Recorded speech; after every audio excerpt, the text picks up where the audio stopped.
you guys know, I was in the White House Correspondents Association. I was a White House correspondent. And I try to bring you these inside stories to really show you how internally rigged the entire system is. Now, this story centers on an African reporter. His name is Simon Ateba. So let's put this up there on the screen. Simon Ateba works for Today News Africa. So a lot of people don't know this, but foreign reporters often come in and out of the briefing room, obviously, as we have reporters many places across the globe, in order to try and question the White House press secretary. Now, Simon actually interrupted the White House press briefing last Friday, while an ABC News correspondent, Mary Bruce, and Associated Press Zeke Miller were talking. What Simon did is he shouted from the back row, asking that the back row get called on, and that he specifically get called on. He has yet to be called on by the White House press secretary. Now, in response to that, the president of the White House Correspondents Association, Stephen Portnoy, sent him this email. I'm going to read this. Quote, "Your disruptive behavior at last Friday's briefing interrupted your colleagues and reflected poorly on the press corps. There is no right of any reporter to be called on by an official. Preventing your colleagues from asking their questions is no way to seek relief. He warned that he would be suspended or expelled were he to repeat this behavior on Friday. We note you have been granted access as an associate member of our organization. With that comes as a responsibility to act in a collegial manner with your fellow WHCA members. Sit down and shut up, basically. Again, demonstrate disrespect for your colleagues in the manner you did last Friday, the board will act on behalf of the collective. I am pasting Article 10 of our bylaws below for your reference." Now, here's what Simon said in response. "I received the email with a heavy heart. I am a victim here. I am being unfairly by the WHCA. It is sad and it is heartbreaking. America is the greatest country in the world. No country comes close. Here in the US, press freedom is respected, or so I thought. So I was made to believe." Okay, so here's the thing about Simon. I've heard he's pretty annoying from my friends who are in the press corps. And he interrupts you when you're speaking. And guess what? It's a free country. I was in the White House press corps. Jim Acosta cut me off a million times. You know what? I spoke louder so that I could get my question. How many times in the Trump days? Hunter Walker, he worked for Yahoo News. That guy used to scream about Stormy Daniels at like veterans events whenever Trump was talking. And guess what?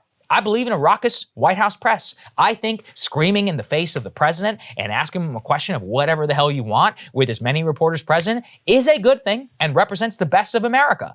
But I remember Peter Alexander of NBC News, Kirsten Welker of NBC News, Caitlin Collins at CNN, Jim Acosta over at CNN, even Fox News reporters, people like John Roberts, who was over at Fox, Steve, I'm forgetting his name, who works for Reuters, Jeff Mason, who also worked over at Reuters. All of these guys would scream at the top of their lungs in order to try and get Trump to answer questions. I think that's fine. They often cut each other off. It was a raucous environment there in the press briefing room to get Sarah Sanders to call on you. I tweeted this, actually. Let's put this up there on the screen. When I was in the White House Correspondents Association, people screamed like rabid banshees to get called on. And one time, one even played audio of crying migrant kids while an official was speaking. That was Olivia Nuzzi, by the way, who works over at New York Magazine. And I don't remember any of them being threatened with expulsion. Probably because they worked for the mainstream media. I don't think it's just that. I think it's the difference between it being Trump and it being Jen Psaki and Biden. Because, yeah, there it was like, there was an understanding of these issues matter and it matters for the future of the country, and to hell with decorum, which I totally agree with. I 100% agree with that. But now it's, how could you do this to Jen Psaki? Like, you're not being nice. You're not playing by the rules. Get out of here. It is not the job of the White House Correspondents Association to police the way that the press corps tries to get itself called on. Now, I've also heard that Simon himself may be connected to some governments in Africa. And you know what? That is actually very common if you look at the Russian press corps or the Chinese press corps. So I don't particularly care. The reason why I'm speaking up on behalf of this guy is that just like that audio, that leaked audio that we played for you on our show, this is how they rig the game.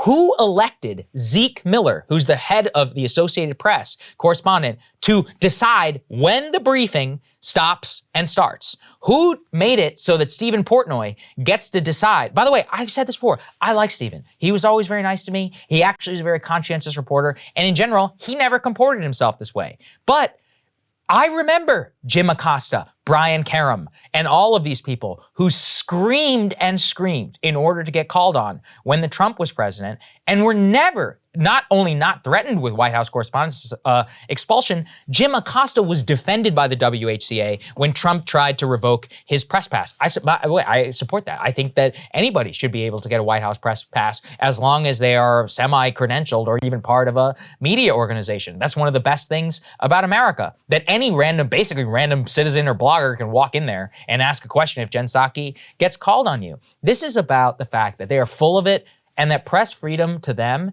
is about rigging the game. It's about making it so that people like yours truly, our new media company, would never be able to get into that room and to ask a question of Jen Psaki. And if we were to comport ourselves the way that they did when Trump was president, they would kick your ass out of the room. So it's a completely rigged game. And from my sources on the inside, Simon is apparently the most unsympathetic character, but they're making an example out of him. Yeah. And to make sure that it's a message to everybody else. The last thing I'll say is that the questions that get asked really matter. It really does matter. I mean, there are two examples that come immediately to mind. One is Ryan Grim being, as far as I know, the only person in that room still to ask the administration a question that was like pro-peace in terms of Ukraine and Russia.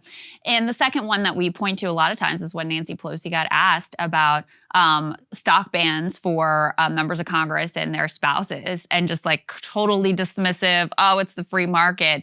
Well, that comment was so revealing and so damaging that it really actually sparked some momentum to potentially get something done in terms of legislation. So it really matters what questions get asked. This institution is such a throwback. It's so archaic in terms of how it's set up. From the time when, you had 3 news outlets that more or less spoke to all of America. It was a much more closed system. Now you have a much more, you have all these different niche players and a much broader and more ideally democratic marketplace. But all of those players get shut out of the official channels of asking real people in power questions. Yeah, I think that's right. And I think that at the end of the day, if you really care about, look at this new media environment. There are companies like ours. There are huge new brands and all these things popping up all the time. The WHCA exists as a guild protectionist organization to make sure that they rig the game whenever it comes to actually accessing the corridors of power. And at the end of the day, the White House has to respond to the spectacle of what the White House press briefing is and to respond to those questions. And I have said before, they prepare policy based upon those questions that they get. It's why it matters so much. And I'm in such a unique position because I'm maybe one of the few who was inside, and I have the liberty to speak out. If I spoke this way when we were working over at the Hill, that's never going to work. The Hill was a member of the WHCA. Right. What are they going to do? The president would call whoever at the Hill and say, "Hey, you better shut up, or you're going to have some problems." This is part of why we left. And also, if I wanted to, let's say I wanted to go work anywhere else, I mean, it would always be hanging over my head that, you would be having problems getting into the WHCA, or you're never going to be able to be elected or anything, or somebody may not hire you. This has real ramifications for a lot of my friends who are still Or they'll never sit with you for an interview. They'll never give you any sort of inside information that allows you to break stories to advance your career. There's a million ways in which this is rigged. Game's rigged, people. Cable news is ripping us apart, dividing the country, making it impossible to function as a society, and making it impossible to know just what is true and what is false. But the good news is they are failing and they know it. That is why we're building something new, a new mainstream, a healthier one, something more trustworthy, something that we are going to need in one of the most pivotal times in American history. We are building up here for the midterms, for the upcoming presidential election, but we need your help. So if you can help us out by becoming a premium member today at breakingpoints.com, we're trying to change America for the better and the entire world. So what are you waiting for, guys? Go to breakingpoints.com and sign up and help us build a new mainstream.